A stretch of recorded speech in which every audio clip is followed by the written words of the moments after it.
Have you ever heard the word perfect? It is very common word and we often use in our day-to-day life. We often say perfect food. We say perfect location, perfect couple, perfect timing, perfect combination, and so on. This explicitly shows that our appreciation or admiration goes toward the things or the people or the event that meet our expectations. When we read our today's passage, this passage also talk about God's calling for Abraham to be perfect or blameless. Though ESV translation uses the word blameless, but King James Version translate it as perfect. And I firmly believe that this calling was not merely important for Abraham, it is equally important for people of all ages.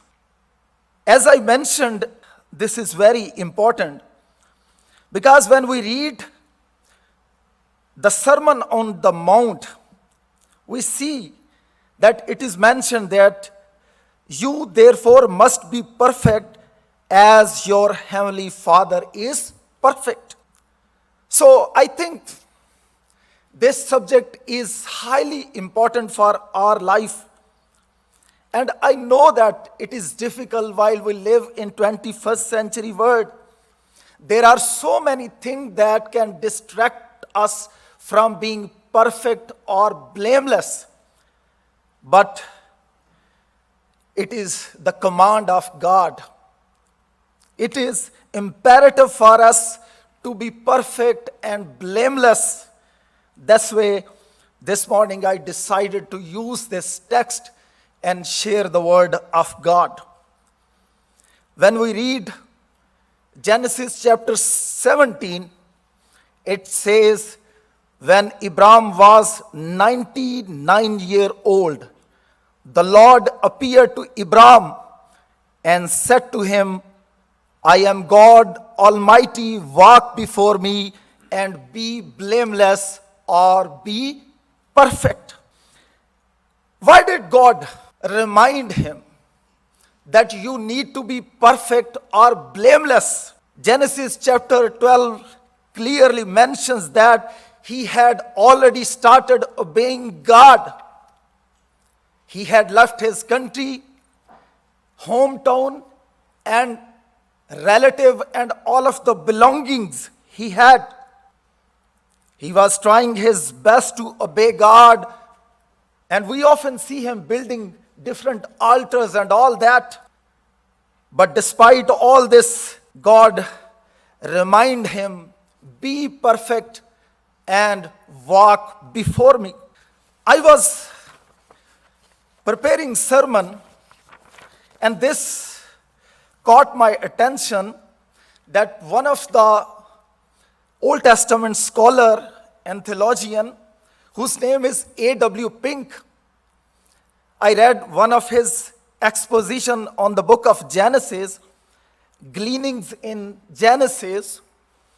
He says that these words, that be perfect and blameless and walk before me, Pinks contends that these words are to be first regarded as God's reproof. Reproof? At the age of 99 years, this seems astonishing. He probably started his spiritual journey at the age of 70 or 75. Now almost 20 to 30 years had passed since the time he had his first encounter with God. It seems that something had happened in more recent past which really offended God, and God had to remind him, be perfect and walk before me. As you read chapter 16, It unpacks the whole story of Abraham's failure. Hope you are all familiar with this chapter. Here we see at the conclusion of chapter, when Abraham was 86-year-old, Ishmael was born. And as we read chapter 17, it says he was 99-year-old when God appeared to him. So this explicitly shows that God didn't speak to him for 13 years. It seems God was really offended what he and his wife had done by taking Hagar and by the birth of Ishmael. A.W. Pink is right that these words should be taken as reproof. God had a different plan, but they were using more anthropocentric approach to handle their earthly affairs or for the pursuit of their earthly dreams. But God was not happy, so God had to confront Abraham and his wife. And God reminded him, be perfect and walk before me. Dear brothers and sisters, we also, in same manner like Abraham and his wife, so many times when we see that our dreams are not being fulfilled, we make our own human plans and we start implementing them. We stop believing in God's promises and we start doubting about God's promises, and we plan as Abraham and his wife planned, and they ended up having Ishmael. But here we see that God confronted Abraham, and God appeared to him and said to him, Abraham, be perfect and walk before me. Interestingly, A.W. Pink unpacks another thing, and he says that these were not only to be taken as reproof, but these words should also be taken as a blessed exhibition of divine love for Abraham. God had already made a covenant with Abraham in chapter 15.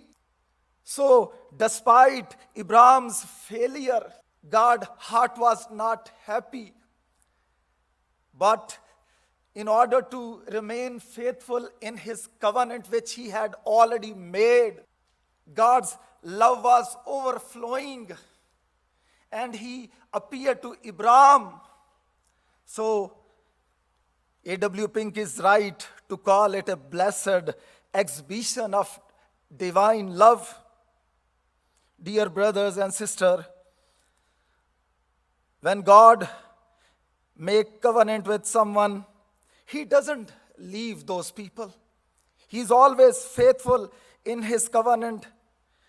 So we can regard these words to be blameless and walk before him as a blessed exhibition of God's love.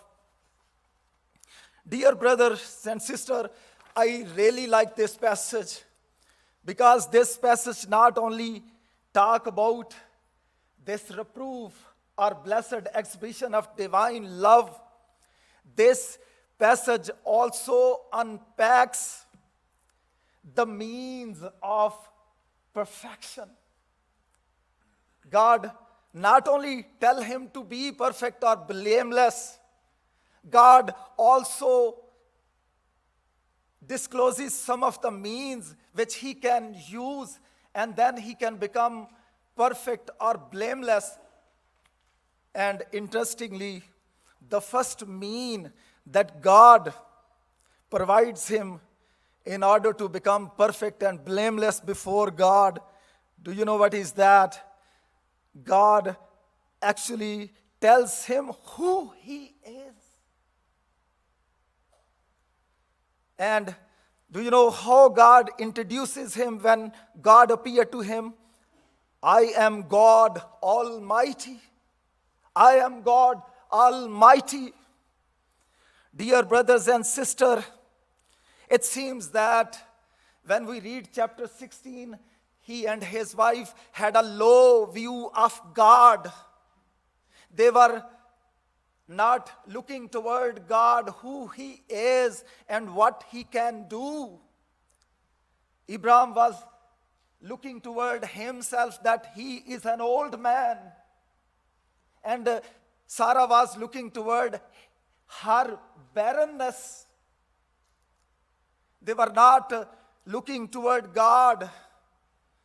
And they had definitely anthropocentric approach. They needed to adopt theocentric approach. That's why God revealed this mean. Abraham, if you need to be perfect, you need to know, who am I? You don't need to see who you are. And God tells him, I am God Almighty. Interestingly, this is the first time in Genesis you read this name of God.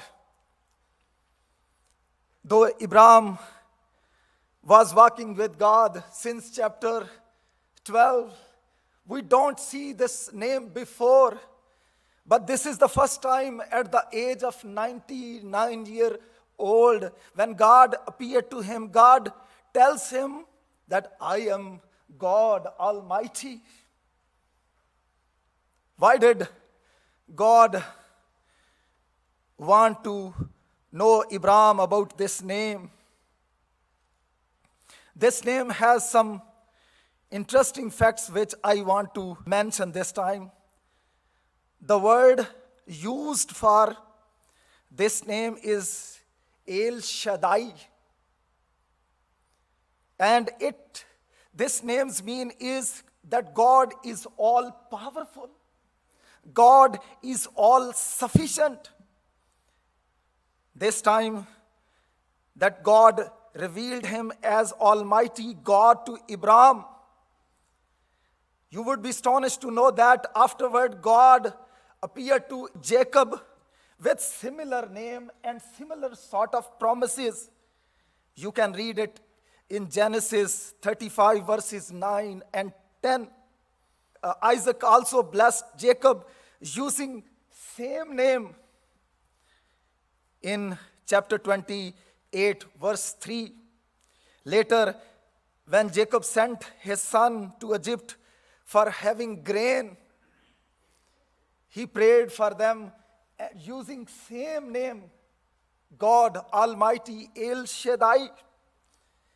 And you would also see in the concluding chapter of Genesis, when Jacob met with Joseph, he again used the same name, that how God appeared to him and how God gave him covenant promises.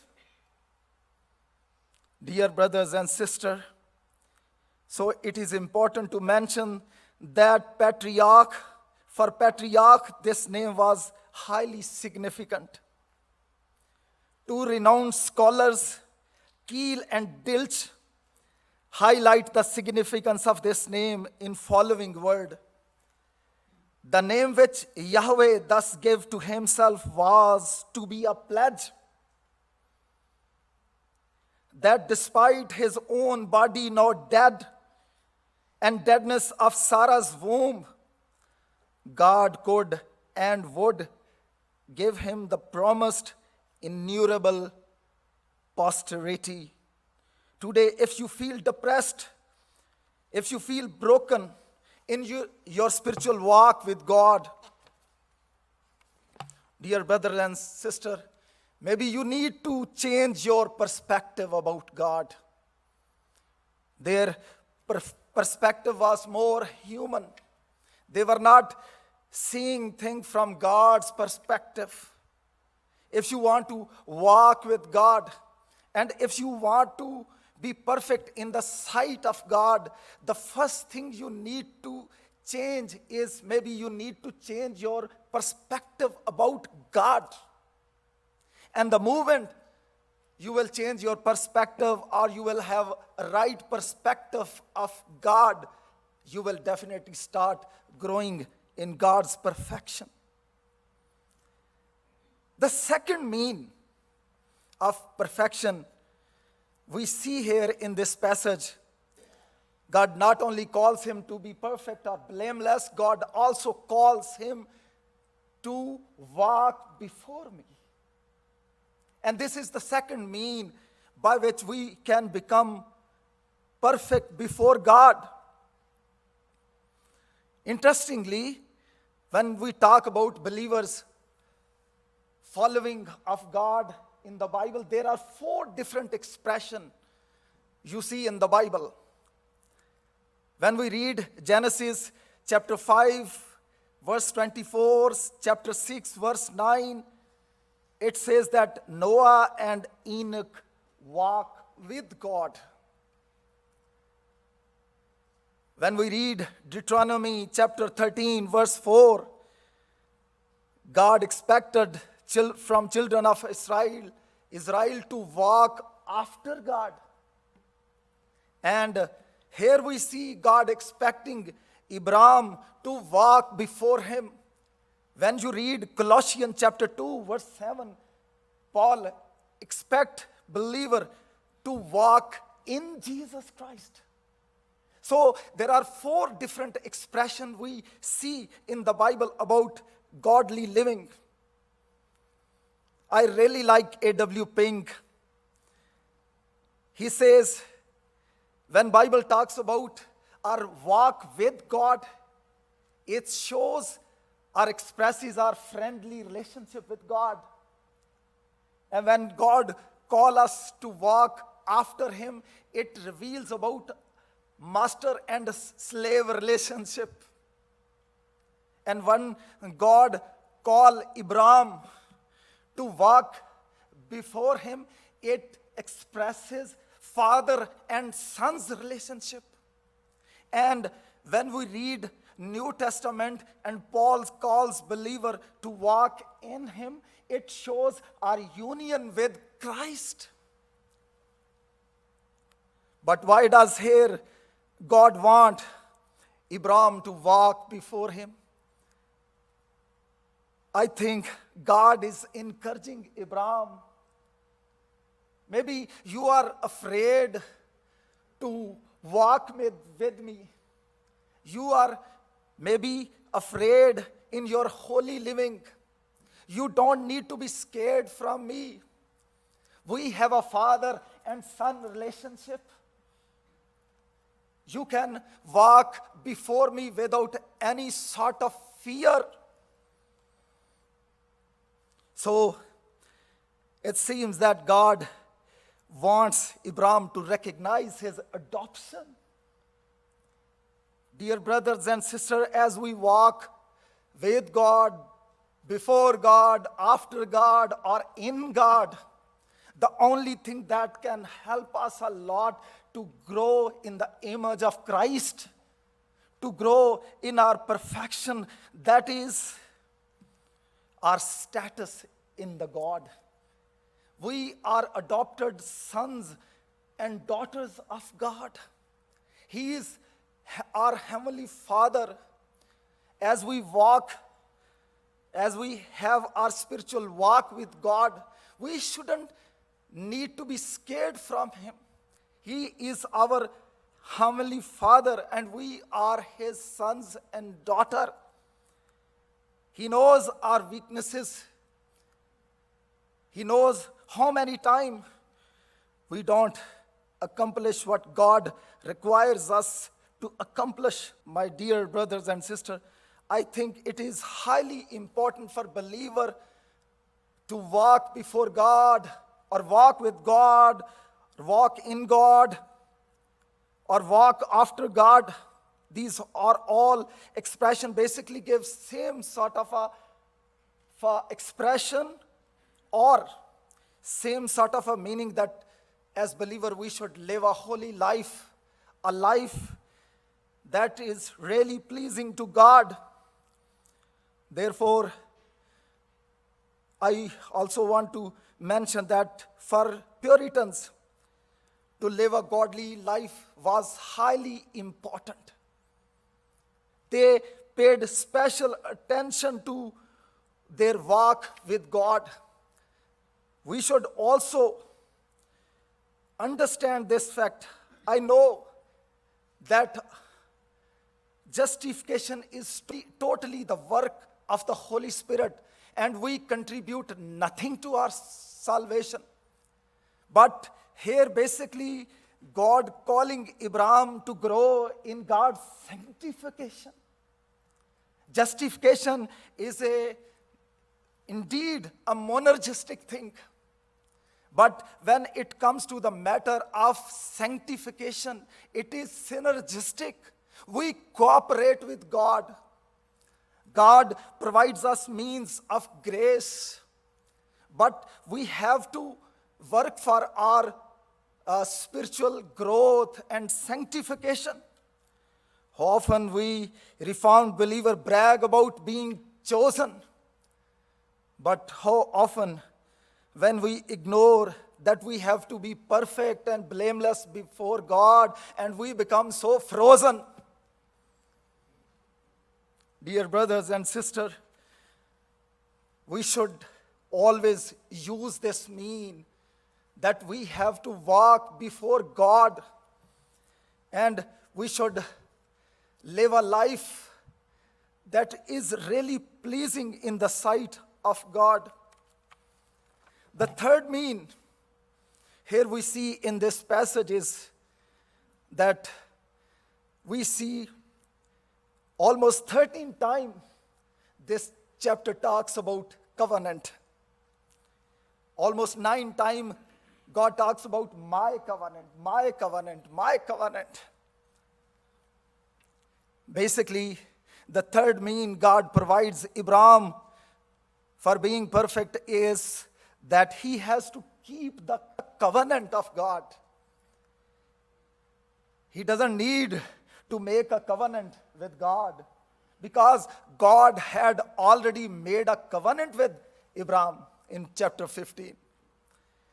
But God was simply requiring here that Abraham and his wife should keep the covenant of God. And how could Abraham keep the covenant of God? Definitely, God told him that he should take the covenant sign.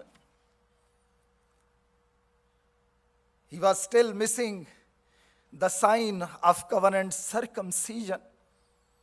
So, as we read this passage, maybe he was deliberately delaying to have the sign of circumcision. But when we read this whole chapter, when he heard this, 2 times you would see that Abraham prostrated before God. He fell on his face when he heard all this because he regarded it God's reproof. And he realized that he had done something wrong.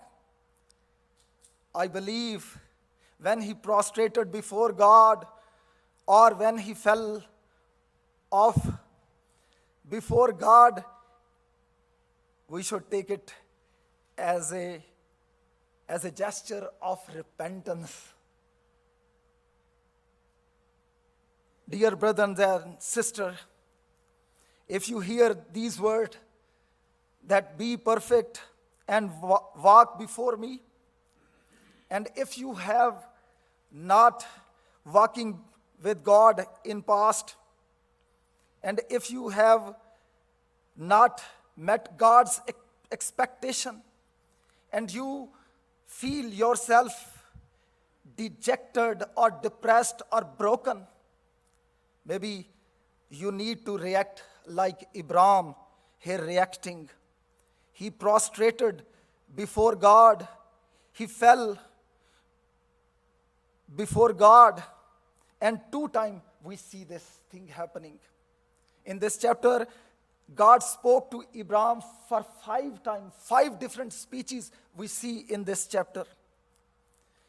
And the good thing we see here in this passage is that the moment he heard about that he needs to be perfect and blameless, and the moment he heard about these mean, the Bible clearly states that the same day, he circumcised himself. He circumcised his 13-year-old son Ishmael and all of the slaves he had in his household. Dear brothers and sisters, Jesus Christ has already made a new covenant with us. Through his blood, we don't make covenant with God, but God initiates making covenant with us. And he has made a new covenant with us through his son, Jesus Christ. But God requires us that we should obey and we should have the sign of covenant for us. I know that there are so many covenant children are sitting here, and they have definitely received the covenant sign. I know the sign is not the destination, but sign, milestone do help to reach the destination. I don't believe that our baptism enable us to pursue or to achieve our salvation, but it is the sacrament. It is the command of Jesus Christ. If we have been ignoring to take this sign, maybe today we also need to hear God's voice, as Abraham needed to hear this voice, that you have to keep my covenants. So dear brothers and sisters, and I had a burden to share this word of God, that we need to be perfect and blameless before God. We need to walk before God. Perfect doesn't mean to be sinless, but it means to be blameless. Nobody is perfect. Nobody can be a sinless person except God. So we need to be perfect, because Jesus Christ also expects us to be perfect. And this is how in this world we can glorify God.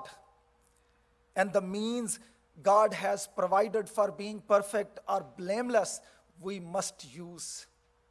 We should always need to know who God is, and he is the God Almighty.